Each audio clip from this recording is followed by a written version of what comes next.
இந்த நாளுடைய வார்த்தை நான் கொண்டு வருகிறேன். மார்க் 10ஆம் அதிகாரத்திலே பர்த்திமேயுவை குறித்து நாம் வாசிக்கிறோம். 46ஆம் வசனத்திலிருந்து. அப்ப பர்த்திமேயு வழி அருகே உட்கார்ந்து பிச்சை கேட்டுக் கொண்டிருக்கிறான். அவன் பாருங்க, திமேயுவின் குமாரனாகிய பர்த்திமேயு.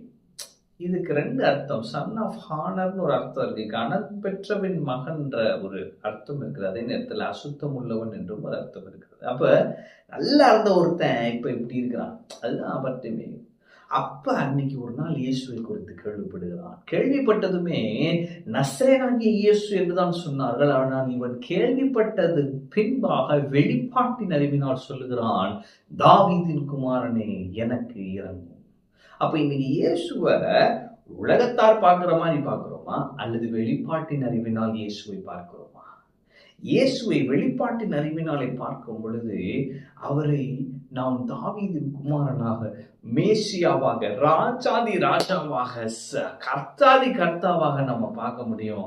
அப்படி நம்ம அவரை வெளிப்பாட்டின் அறிவிலே பார்க்கும் பொழுது நம்முடைய வாழ்க்கைக்கு தேவையான விடுதலையும் வெற்றியும் அனுபவிக்க முடியும்.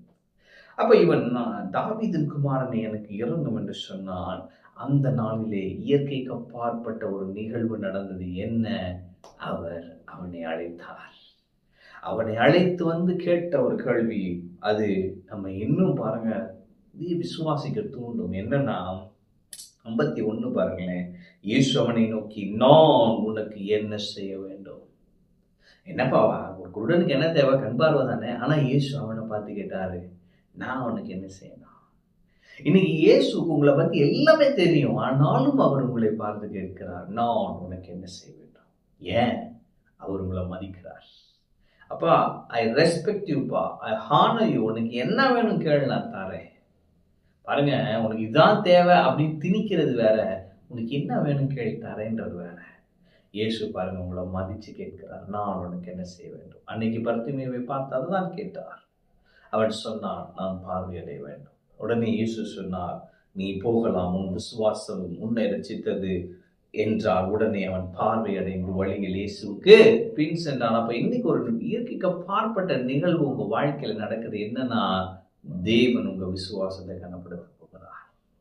அவர் கேட்கிறார், நான் உனக்கு என்ன செய்யணும்? நீங்க சொல்லுங்க, உடனே அந்த அற்புதம் நடக்கும். இவன் வாழ்க்கையிலே உடனே அவன் பார்வையடைந்து, பல நாள் குருடன் உடனே பார்வையடைந்தான். பல நாள் பிரச்சனைக்கு உடனே தீர்வு என்று கிடைக்க போகிறது. இயற்கைக்கு அப்பாற்பட்ட நிகழ்வு உங்கள் வாழ்க்கையிலே நடைபெற போகிறது. கர்த்தரால் ஆகாத காரியம் ஒன்றுமில்லை. இந்த நாள் உங்களுடைய அற்புதத்தின் நாள். நீங்கள் அற்புதத்தை அனுபவிப்பீர்கள். நான் உனக்கு என்ன செய்ய வேண்டும் என்று இருக்கிறாய் என்று இயேசு கேட்கிறார்.